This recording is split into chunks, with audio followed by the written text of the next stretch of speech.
Hello mga loves, ayan, samahan nyo naman ako ngayon. May bagong recipe na naman akong isi-share sa inyo, ang chicken a la king Zenny version.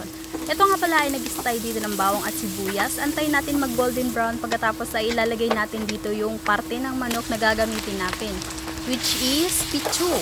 Ito yung chicken breast na to ay tinanggalan na pala natin ng buto, pagkatapos ay hiniwa natin siya ng pa-cubes. Kapag nagigisa ako ng baboy o kaya ng manok, inaantay ko talagang pumatas muna sila bago ko lalagay yung mga ingredients na liquid. Maglalagay ako dito ng salt and pepper, pagkatapos kapag nagkatas na siya, saka ko ilalagay yung ating tubig na magsisilbing pampalambot sa ating manok at ang ating carrots at patatas.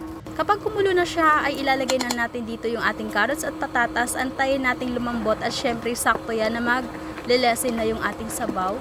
Saka natin ilalagay dito yung ating ingredients na isa pa.